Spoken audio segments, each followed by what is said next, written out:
itu akan ada kesulitan untuk merekrut 2 atau enggak 3 member dari Aijuan karena 2, 3일 엄청 멘붕이 왔었다가 usia yang begitu muda. Semoga dia beristirahat dengan tenang. Banyak yang menilai bahwa mereka ini juga berkencan.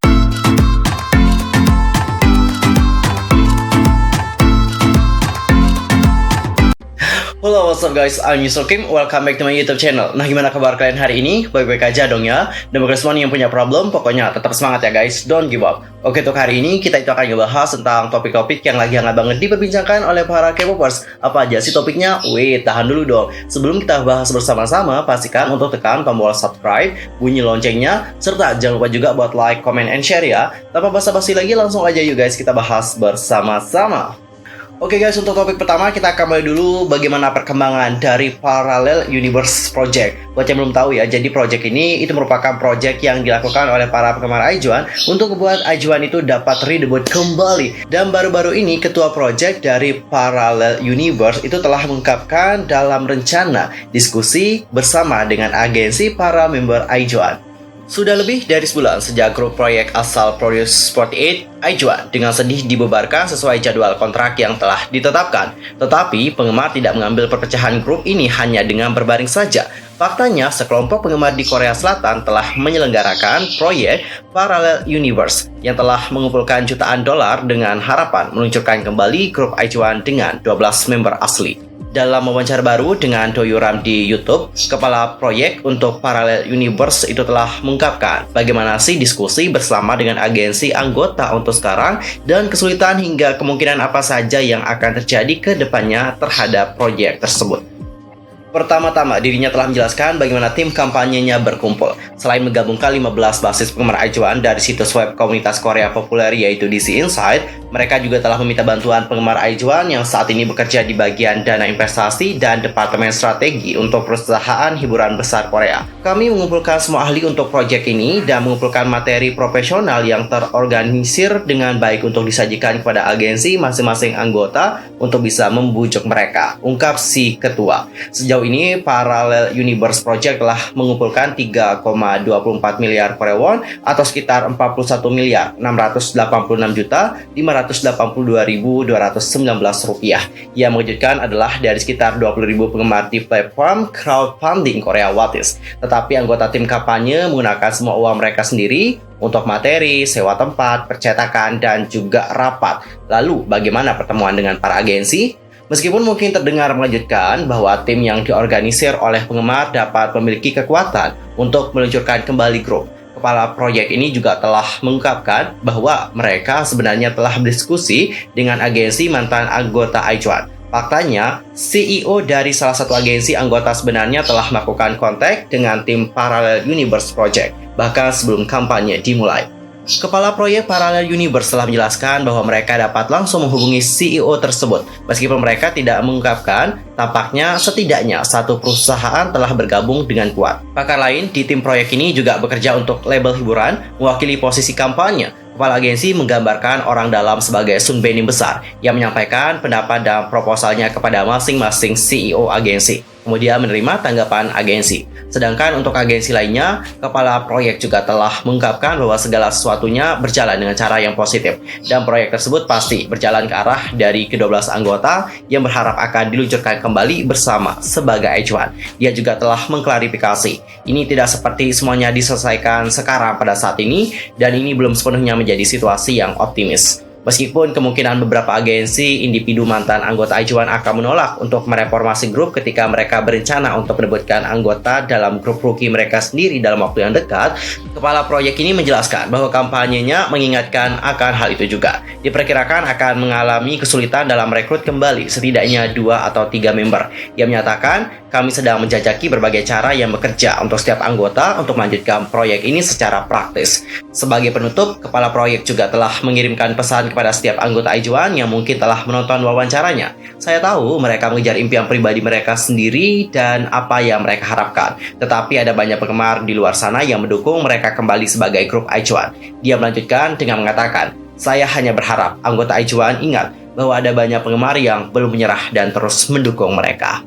Well, tadi kita sudah melihat bagaimana penjelasan dari kepala tim proyek untuk Parallel Universe. Di sini kita sudah melihat ya bagaimana kerja keras mereka mulai dari mengumpulkan dana hingga berdiskusi bersama dengan agensi. Dan yang buat aku salut dengan proyek ini adalah mereka itu bahkan tidak mengambil uang yang telah didonasikan untuk pembiayaan dari segala bidang, mulai dari sewa tempat, percetakan dan sebagainya. Mereka itu tidak ngambil dari uang donasi. Mereka di sini itu memakai uang mereka sendiri, which mean mereka itu emang bener-bener kayak bertekad kuat untuk mendebutkan kembali Aijuan ini. Lalu apakah kekuatan dari para penggemar itu dapat mendebutkan kembali Aijuan? Ya aku rasa sih dapat redebut kembali. Dan mungkin seperti yang telah dijelaskan oleh kepalanya tadi, itu akan ada kesulitan untuk merekrut 2 atau 3 member dari Aijuan, karena agensi mereka di sini juga mungkin sudah berencana ya untuk merebutkan mereka di grup yang baru. Jadi ya kita lihat aja ke depannya apakah semua member Aijuan dapat redebut kembali atau hanya ada beberapa yang dapat redebut kembali. Nanti kita saksikan ya bagaimana kelanjutan dari proyek Parallel Universe. Intinya yang terbaik aja untuk proyek ini, semoga berhasil.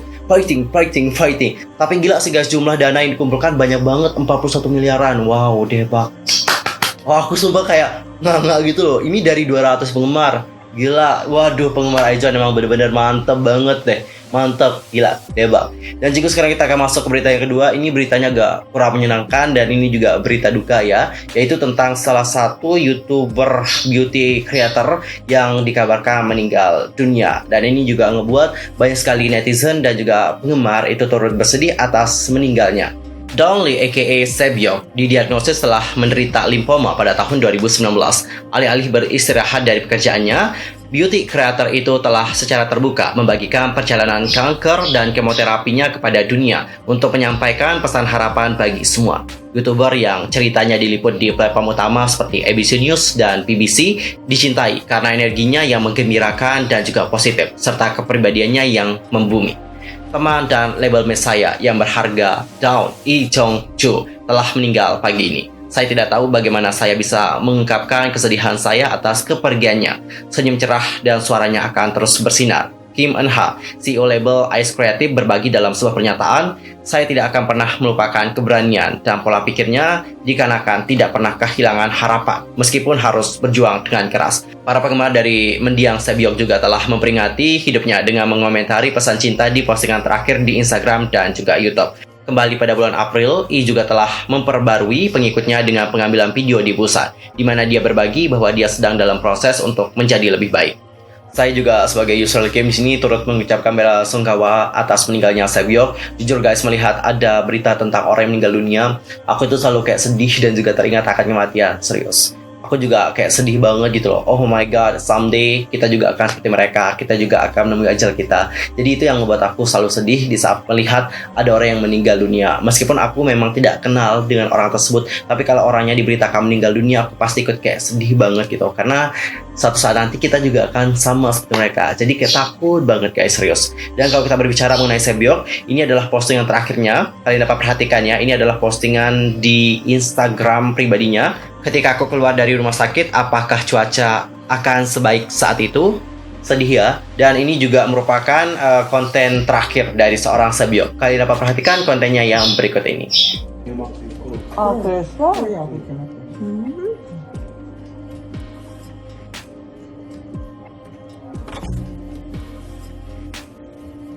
안녕. Well, melihat tentang Sebyok yang telah meninggal dunia, berikut adalah ucapan bela sungkawa dari para netizen yang telah dibagikan di komunitas online. Usia yang begitu muda, semoga dia beristirahat dengan tenang. Dia adalah salah satu YouTuber favoritku. Ini sangat disayangkan. Hatiku hancur dikarenakan dia meninggalkan kami di usia yang begitu muda. Semoga dia beristirahat dengan tenang. Mengingatkan saya pada beberapa komentar yang menuduhnya menggunakan kankernya untuk dilihat dikarenakan betapa bersemangatnya dia. Namun, dia menderita sampai pada titik di mana dia bahkan tidak bisa meninggalkan perpisahan terakhir. Seberapa tidak adilnya itu untuk pergi pada usia di mana orang lain menikmati hidup. Semoga dia bisa dengan tenang. Aku ingat ketika dia pertama kali didiagnosis, dia tersenyum cerah saat berbicara tentang bagaimana dia mungkin akan pulih dalam 6 bulan dikarenakan ada kemungkinan besar untuk sembuh. Ini sangat tiba-tiba dan menyedihkan. Oke, Cinggi, itu adalah ungkapan bela sungkawa dari para netizen yang begitu kehilangan akan meninggalnya Lee. Tapi ini juga kehendak dari Tuhan Yang Maha Kuasa. Setiap yang bernyawa itu pasti akan kembali padanya juga. Termasuk kita, suatu saat nanti kita juga akan sama seperti Lee. Ya ampun, sedih banget sih kalau ngomongin tentang ini. Dan Cinggu, sekarang kita akan masuk ke topik yang terakhir. Kali ini datanya dari Sana Twice dan juga John 17 yang baru-baru ini rame banget nih di TikTok, guys. Jadi banyak sekali dari orang-orang yang bilang bahwa mereka itu kayak dating. Why? Kenapa banyak orang yang bilang bahwa mereka itu kayak dating? Langsung aja kalian saksikan video yang berikut ini. That's suspicious. That's weird.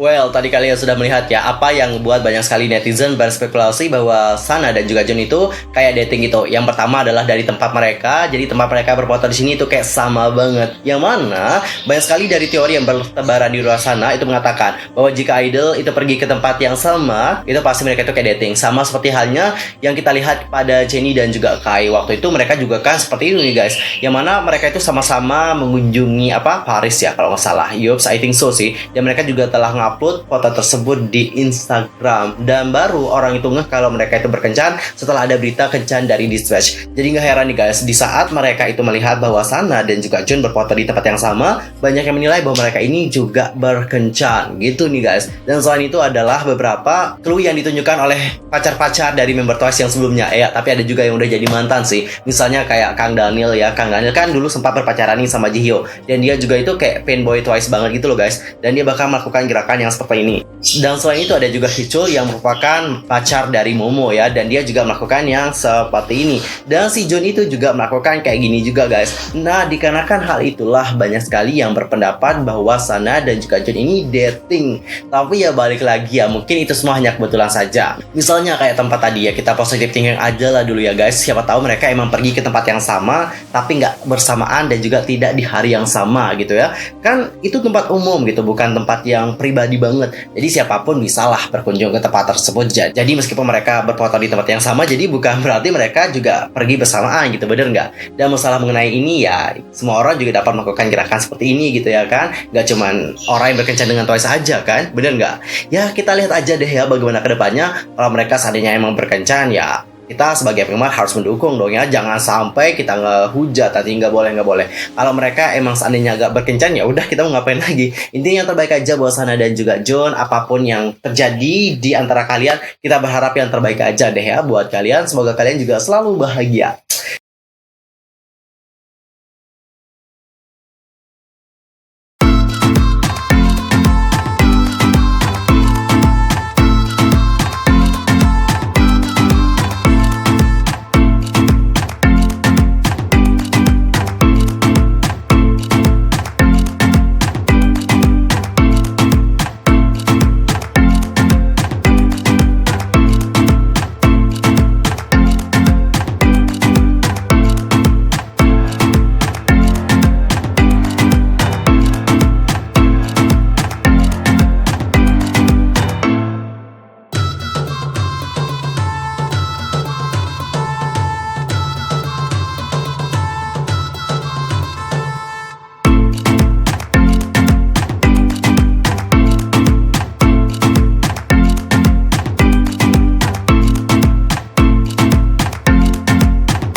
Dan mengenai Twice, bentar lagi mereka akan comeback. Yeay, ini comeback dengan Korea ya. Yups, aku paling semangat sih menantikan bagaimana comeback dari Twice. Apalagi sekarang judulnya adalah Taste of Love ya. Waduh, nggak sabar banget sih. Dan kemarin kita sudah melihat bagaimana teaser yang diberikan oleh JYP. Gila, teasernya itu emang bener-bener kayak menggoda banget sih. Sumpah, di sana member Twice visualnya tumpah-tumpah.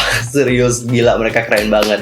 Oke, cinggu sekian aja ya untuk hari ini. Aku mohon maaf kalau ada kesalahan baik dalam ucapan, sikap, tindakan dan sebagainya. I'm so sorry banget. Dan mungkin ada kesalahan informasi, silahkan koreksi aku dengan cara komen di bawah. See you next time di video berikutnya. Thanks for watching. Annyeong. Kamsahamnida.